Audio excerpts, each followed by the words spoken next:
Hello and welcome to the GW Book Club, where I'm always joined by my good friend Stu from the Miniature Realms channel to chat about classic Games Workshop books. And this time we have got a real classic, an early codex, the Codex Armageddon book. Stu, do you remember this book coming out at the time? About 2000, I think it would have been. No, because I wasn't gaming at the time. This was I'm a second War of Armageddon man, you see, not third War of You were Armageddon. there in the early days, right? Yeah. So I have that weird kind of nostalgia, not nostalgia thing, because obviously I've read it since, and Mm, I've gone back and filled in all the gaps for the period that I missed out on. But I wasn't gaming at the time at all. I was in the right. middle of pretending I wasn't a nerd just after university at that Sure, yeah. point. I was still a couple of years away from that. I think about in that period. So I do remember this book coming out. I wasn't as big into 40k at the time though, so I wasn't as closely following it. But it was it felt quite big. It felt like a real thing, or like a proper event. I mean, one of the things that I love about this book, this codex, is very slim, but it is full of like really fun background stuff. And the way in which it Mhm. ties, it's kind of a really interesting through line for like 40k lore and products, which I think is really Yes. interesting. So for anybody who doesn't know, Codex Armageddon, I think it was the sixth or seventh Codex book released for the third edition of 40k, and it is about a specific war, a specific theater of war, series of events. So you get some new army lists, but it's really about allowing you to fight battles out on Armageddon during the third war of Armageddon. Obviously, very relevant now because we're about to go into the fourth war for Armageddon, I guess, with the release of the new 40k edition or the impending release of it. This was at the time, 26 years ago, was already revisiting the wars of Yes. Armageddon because, as you said, it wasn't the first one. But this was making it into a proper 40k thing. This was where you got a lot of like Yes. foundational lore kind of pulled together, key characters like Gazgul and Yarrick kind of given a bit more flesh, I suppose, to what they were up to and to their sort of surrounding lore and all that sort of stuff. But I mean, maybe it's worth actually starting with that second battle for Armageddon, right? So, Yeah. what was your early memories of that one then, Stu? The Yarrick miniature, I think. Right. I mean, I can see in the background behind you the board game where I think that's where Armageddon first was a thing, really, wasn't it? I believe so. Yeah, yeah. I've been trying to check it out, but I have not done an exhaustive search. But my understanding is, yeah, Jervis sort of created it for that. For that board game, yeah. And I can remember that. I can remember being advertised. I never owned it. My friend owned it. I don't think we ever played it. If we did, I don't remember it. But it was something that was constantly present when you're flicking through White Dwarfs in the sort of the mid 90s. Hmm. But I did have Guard at that time. That previous, I had Guard before second edition. I had Guard with Rogue Trade. I had the old plastic set and loads of the old metal ones as well. But I was also around and a Guard player for that second edition launch when you had all your new metal miniatures, your metal Catachans, followed by the Mordian Guard and so on and so on, and the Yarrick miniatures. So I absolutely loved them. So I was aware of it from that point of view, but it didn't feel as big then. I think Hmm. it felt like this story was the background, but it was in the lore. But maybe it was Sure. just because my younger days. Sure. Yeah. Um, I suppose it's like it felt. I guess it operated slightly differently at that time, right? Like, because I mean, the heritage of it is really interesting. I think because you have during the Rogue Trader era, first edition of 40k. Obviously, it's evolving and changing a lot as you get towards second edition. But before you get to second edition, you get the Orc books. So the three, essentially the first kind of like codex books, if you don't count Realm of yes. Chaos as a codex. Um, those Orc books kind of give you everything you need to create lots of different types of orcs. And in order to advertise it in White Dwarf, I think 132, 134, something around that, Andy Chambers builds a warband, builds a goth warband, and he is like, right, I'm going to create my main character, and it's going to be Gazgul Thraka, and here's Yeah. all of his story and what he's up to. So they just created this character, and he converted his model to have Gazgul on the tabletop for Rogue Trader for first edition, and then as you move into getting towards the second edition era, that is when the war game comes out. Jervis Johnson's creating all these sort of little counter based war games that are just amazing board games, but they are just absolutely, they are stacked full of cardboard counters. They're wild because they're just cardboard counters representing everything in the entire universe, all descending on a planet. Absolutely amazing fun. But yeah, that second Battle for Armageddon setting takes Gazgul. I think it introduces Yarrick as well. Again, I'm not totally 100% sure, but I think that is where you first encounter Commissar Yarrick. And you get this second Battle for Armageddon, you fight it out. Gazgul is defeated. If you know, in the lore at least, obviously you can still win if you play Gazgul in the game. It's a fantastic game. And then by the time second edition actually releases, Gazgul and Yarrick are now proper characters with proper special character rules in their respective codices.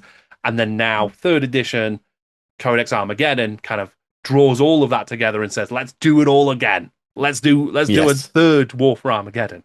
And that is exactly what this book is about. It kind of, that's why I love it, because it is built on loads of like it, and this is kind of the cool, it's a perfect case study, I suppose, in like how Warhammer evolves over editions and over times, and how they revisit things and how they grab stuff and they go, okay, this was a cool idea someone had for a different reason, and then for a different game, and then for a different product, we're going to sort of change it and evolve it, and you get awesome stuff, right? Like, I mean, what do you think of the book itself? I mean, it is very thin, right? But it's got some cool stuff in. It's got everything you need. And to go back to something you mentioned a couple of times there, it's about, I've made a note of, it feels like they've decided this Armageddon thing, we're going to make this a key thing for 40k, not just for now. We've touched on it in the past. There's been a board game with Yarrick's popular as a miniature, but we're going to make this a big part of the ongoing 40k story. It almost feels like when they're writing it, they know they're going to come back and revisit and make this a really core part of the ongoing lore for future editions. Maybe some of that is because that's what's happened and my brain is retroactively working out that, but it just feels like when you're reading it that they're adding an awful lot of depth into the lore, making it really almost believable.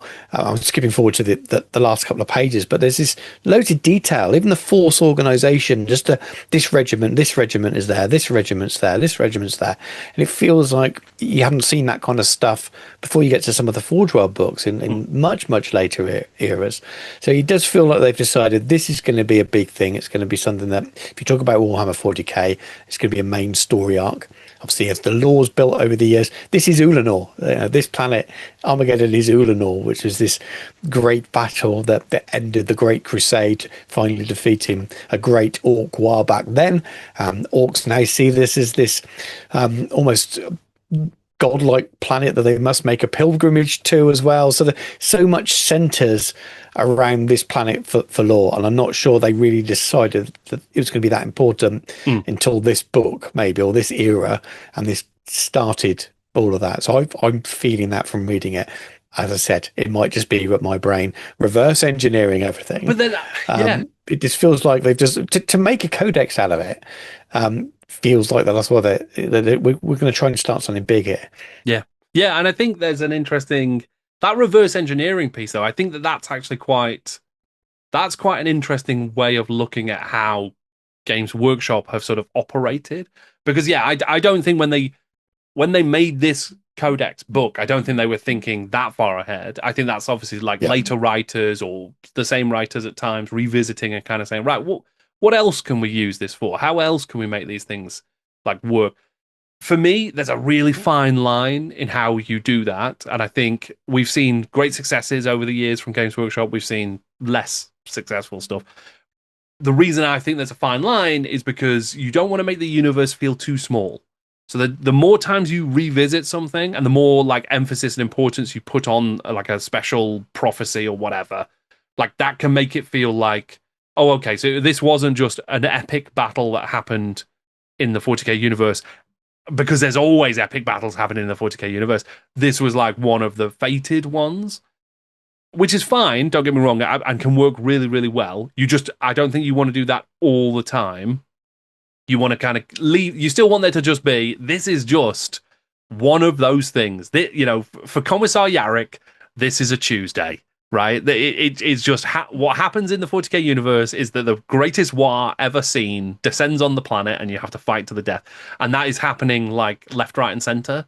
I quite like that as well. So it's sort of trying to find a way to do it without doing it too much, making it too special, making the universe too small, but also giving it some importance and some stakes, which I think they do through like the way this book is written. So for me, Hmm. the like the almost the historiosity of this book. This it feels Yeah. like you are reading like a World War II historical, Yes. like an actual textbook to an extent. It's not as dry as that, but it has like Yeah. then this happened, then Gazgul did this, then this occurred, then the defense base is here. You get it's a simple way of telling a story, but it's really really effective. I think. Yeah, yeah, I think you're right, and that kind of links in what I was mentioning about the force dispositions Yes. at the Yeah. back. And when you mentioned it's like reading a historical thing, it's like reading a historical wargaming Right. supplement from a commercial company, something like Warlord Games.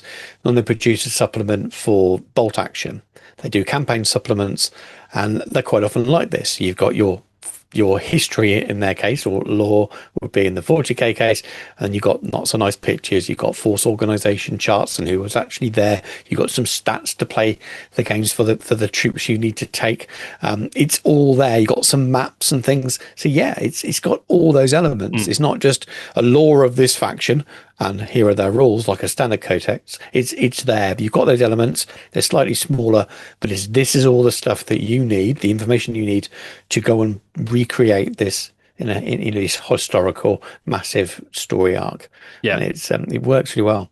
Yeah, and that efficiency as well, the way it's written, because there Mm. aren't many pages. There's, like the whole book is like what, 30, 40 32, pages, something something like like that. that. Like it's very slim, but you get like maybe 15 pages of lore, something like that. But it's all not quite bullet points, but you're really racing through like all of the Yeah. Hmm. major tactical maneuvers and strategic decisions. But that actually adds a real that adds to the scale of it for me.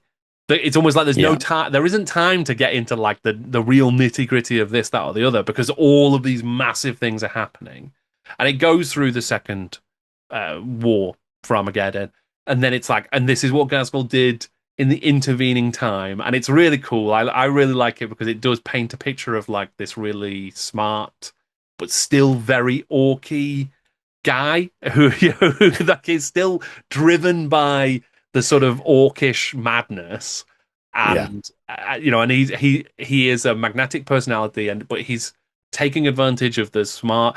I forget what do they call him, the orc. The orc genius who is Yes. inventing all of Orchimedes, Or comedies. which is so good.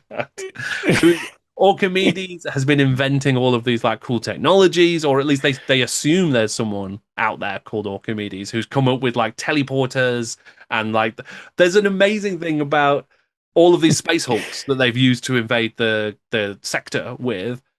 They've actually shielded them in such a way that they can all descend onto the planet and land and then become like fortresses which the orcs can sally out from. And it's absurd, but it's so good. It's just such a fun, like it is epic nonsense in the best way. Orcs always have been, haven't they? And Yeah. you know that name came before the rest of it. Someone just said Orchimedes. Oh, that's funny. Right, what should we do? Gonna have to squeeze him into. It's the way my brain would work. I'm sure that name's too good to let go. Yeah. And with your humorous factions, in any Warhammer game, they kind of let go, don't they? A little bit. Mm, They would never do that with the guard. sure. Yeah. They have to be a bit more grim and but with orcs, anything goes. Yeah.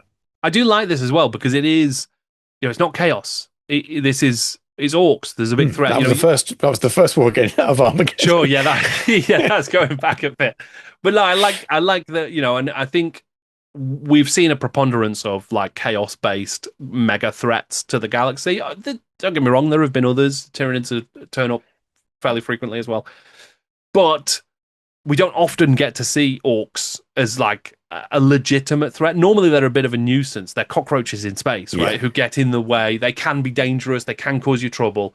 But very rarely do we like within the lore or within events and campaigns and stuff like that, we don't often get to see them as like a legitimate threat, which they absolutely would be, in real life. It's when they turn up somewhere really important like this. And Yeah, this is the I think perfect way to do it. strategically Armageddon is Yes, important. And exactly whereas that. if they turned up on another world somewhere else, yes, you'd have to deal with them, but it wouldn't.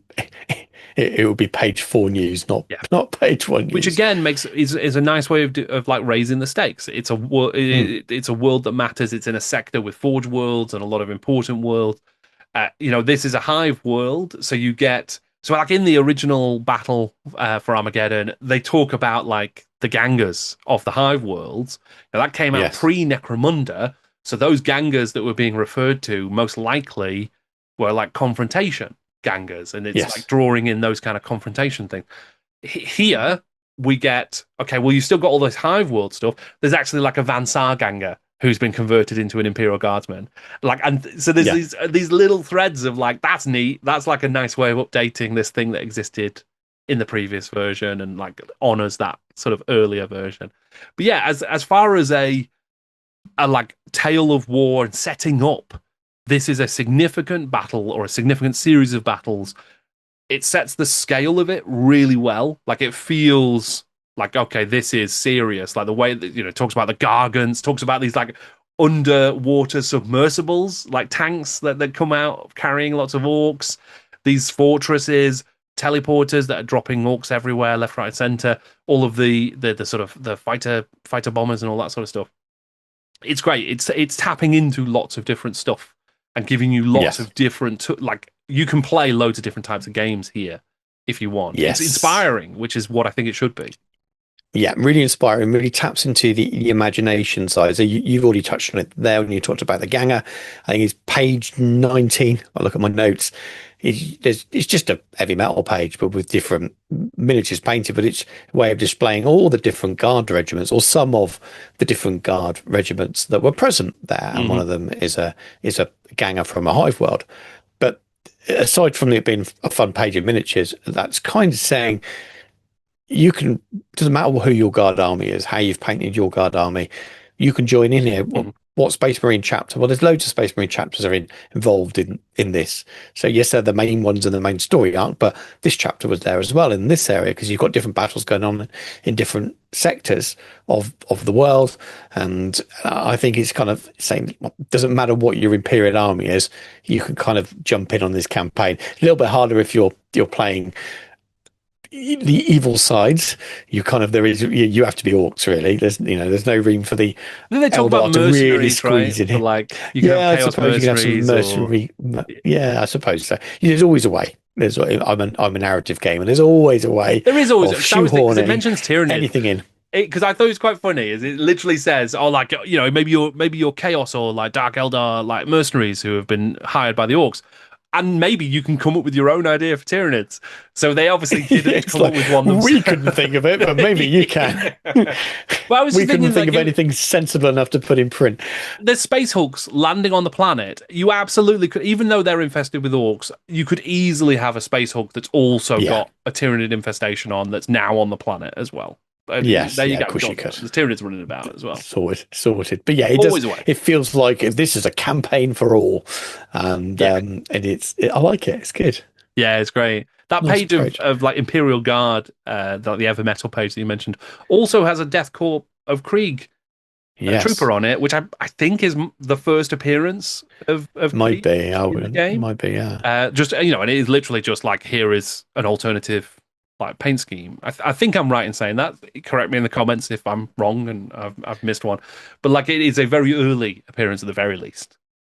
I'm assuming this is the launch of Steel Legion at this time as well. I believe so, because they weren't around when I went off to university with all my second edition metal guard at that point. They were new. So when I came back, I was like, oh, there's another set. So I'm assuming that this was around that time because there's a page with all of those on there as well. And very cool they look as well. Yeah, very cool. You also get the obviously Black Templars and the Salamanders. I really like that. So those are both in the army lists that are in here with the Imperial Guard, and then also there are Orc Speed Freaks as an additional army list, which I think is great. And it's just it is literally an excuse to use all of your Gorka Morka miniatures. More So stuff. Yeah. everything from Gorka Morka, like even the copters, which I love those models. The copters are included as well, so you can just use all of your Gorka Morka trucks and bikes and just stick them in as speed freaks. We've got a lot of this stuff in the warehouse because it didn't sell. Yes, Look what exactly. you can use it for. Which I wouldn't be surprised if that wasn't a part of the commercial decision of like why Armageddon. What's a Mhm. big fight we can do with loads and loads of orcs? There's one, and Somebody shift these orcs, please. yeah, Yeah, no maybe, other thing. maybe. But yeah, it is very cool. You do get the four relatively simple, simpler army lists at the time. I think you don't need loads and loads of pages, and you've obviously already got the Codex books exist for all of those Yeah, forces there's already. supplements on it. There's flavor additions to your standard lists. Yeah, yeah, that's right. And yeah, the heavy metal pages absolutely lovely. The orcs that are featured in the heavy metal pages, I think, are amazing. The True. Yeah. the Gazgul, the Brian Nelson Gazgul Thraka Yes. model, that is awesome. I love the older, the original versions as well, but that fully like suited up lad Yes. is very I wonder good. if that was released for this as well. I don't know if that was a big miniature release. Yeah, I don't know for sure. I can't remember. So it I may don't well have think been they though. got a new Yarrick at this point. I think it was the previous. Yeah, they didn't tend to update every edition, did they? Miniatures. So that Not there's. necessarily. There were two. I think there had been a second Yarrick by this time though, but maybe that came Okay. out with the Imperial Guard Codex because that predated this, the third Yeah. edition. Yeah. You might be right. Potentially, I could be wrong on that though. Yeah, but it is a really fun, themey little book. I think like I don't necessarily need much more than this to just really get the juices No. flowing to really be like, okay, now I want to fight this now. Like I really Yes. want to get into it.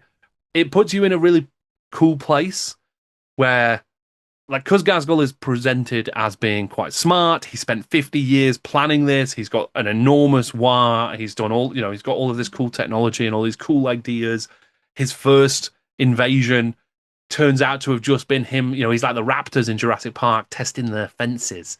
And now he knows where the weaknesses are and he's planned for that, which is great. I mean, you can absolutely see why later writers would want to come back to these characters and Yeah. to be like, let's do even more with them because they are just so cool. Like they're just Mm. they are a great example of like an orc leader and a unique one. I wouldn't want every single orc leader to be like Gazgul. I think I think you'd lose something from the orcs if they were all smart and all thought in this way. But as like an outlier, he's great. And then Yarrick as like the the platonic ideal of commissar is just fantastic. He's so good. He's so Yeah. good. Yes. Yeah. Yeah. I've always. I don't know what it was actually, but I've always loved it from the miniature. It was purely born from the miniature originally, with that almost claw, crab claw kind of Yeah. hand going on. It was wild, really. But Yeah, yeah, very and much loved by the miniature first, and then I think he was rather good as well. I seem to remember he was quite good in game back then. But oh, I could believe it. Yeah, I could believe it. Was there anything else from the book that like really stood out for you that's like, okay, this is just cool. They've done something really well here. I think we've kind of hit all of the big points I had. Really, I think, like you said, the balance of it just seems about right. There's enough lore there. I quite like when it doesn't get too down in the weeds sometimes and writing for writing's sake. It didn't feel like there was any of that. And I think there's sometimes a bit more of that with 40k writing than there is with fantasy writing. And it just felt the balance was right. The heavy metal pages are really inspiring. And those little bits at the back, the force dispositions, the big color map. I love the color map at the end. So good. So you've got the map of Armageddon itself, and then the solar, the interplanetary one as well. It just finishes it off. It's just everything's ticked off, isn't it? The scene setting story, the what's happening. These are the forces you could take. Here's your kind of gritty, realistic names of regiments there, and here's your map for it all. Yeah. Now go and get excited and make up your own regiment and go and play some games, kind of thing. Yeah. Yeah, I totally agree. I mean, I think this era of 40k Codex is probably my favorite. I think they Hmm. really managed to nail So like Warhammer Fantasy always had the kind of the privilege, I guess. I don't know why they decided this, but Fantasy always got much bigger, meatier armies books with loads Mm, more lore, which I love and I think is great. Second edition Codex books were kind of just a reflection of that. They were a 40K equivalent of it. For third edition, they really slimmed them down, which yeah, in one sense, I think it's a shame because you lose a lot of really good lore. But also, if you get your second edition codex, you don't just duplicate a load of stuff. They kind of, yeah, there's the third edition one as a supplement to the second edition one, if that makes sense. Kind of, it's really yes, nice, and they really got to a place of like this real efficiency of on a single page, we will be able to put like a few rules and some background and some images and a couple of characters with a couple of quotes about those characters. And every single bit here is going to do some like incredible like world building in its own right. There's just yeah, they were firing on all cylinders, I think. And they were able to find a way to like really make everything kind of like just ooze 40K like theme. Like it felt really, and this might be nostalgia talking now, but it yeah, felt like it was just a really nice way, an immersive way to build out the world and to make you feel like there was just loads more to learn all the time. Yeah, yeah. I think it's great. I agree. I agree. And I think they got those books out relatively quickly, didn't they? That's part Yeah. of the reason why they were so small was because they were pumping them out at a Yeah, I mean, you quicker got to a rate. point where they were like, and this was an era of Games Workshop releases where you didn't get a codex or an armies book for every faction, every edition. But Yeah. because these ones were slimmed right down, and don't get me wrong, I'm not saying you don't lose some stuff with that, but it meant that they could do loads more. So they could do like six Yeah. a year instead of just three armies Yes. books or whatever it might be. So like you were getting more rules certainly. They just were able to do these really pithy bits of world building that I like a lot as well, Mhm. I think. And yeah, if this was the only type of codex that ever existed, if those second edition ones had never existed, then yes, you probably would be like, I'm a bit at sea here because there's just not enough world building. Yeah. You're kind of assuming a lot. But because they do exist, it means you can get away with these ones being these really slim, like quite quick world building Yeah. stings that you just peppered with. I, I guess and it probably is one of these things where there's a lot of like rose-colored glasses. I'm sure I will have railed against it at the time and since when I'm like, oh, these books are way too slim. You're not they're shortchanging us. We're not getting anything for our money here. Whereas now I'm like, yeah, I quite like it because I can read it dead quickly, but I still get all of the feel of it. So yeah, I don't know. I'm probably Yeah. impossible to please. One thing I was going to mention as well was that they bring back the traitor, like governor, the planetary governor, so von Straub, who was in second battle for Armageddon and he was done for war crimes because he was just terrible and made the wrong choices left, right, and center. And in this, he betrays the Imperium. He like reappears in one of the hives and then helps overthrow it in favor of the orks, and then he then becomes like a traitor guardsman, which I just think is really cool. I think it's a neat like little Yeah. complication to include. Yeah. Little complication and a nice little nod to the previous war. Yeah, yeah. So I'm a big fan. I think that this is a good example of just doing a lot with quite a like with a little. They managed to make Mm. a lot of the feeling of this out of not very much. Give you a few tools to kind of have fun with slightly different stuff. Sure, maybe it would have been nice to have a few more specific scenarios and to have a few more like even more world building, even more characters, that sort of stuff. As a bolt on for the other Codex books and for the other lore that already existed, I think it works really well. There are other books that are bigger than this that do similar things, like in Games Workshop history, that I think are better. So I don't want to be like this is the greatest Codex book ever written because it's not. I just think going back now, especially in the context of we're revisiting Armageddon soon, it's fun. It's just really fun. Mm. Great. 100%. Well, we've got a few other Codex books and Warhammer Armies books planned. We're going to get into those in future book clubs, but for now, Stu, where can people find you online? Miniature Realms, primarily on YouTube, but with all the supporting social media that you can think of, apart from TikTok. Too old for that. Fantastic. And I'm Jordan Sorcery everywhere that you want to find me. Until the next time, thank you, Stu, for joining me. And thank you, everybody at home, for listening to us chat about just a classic Games Workshop Codex.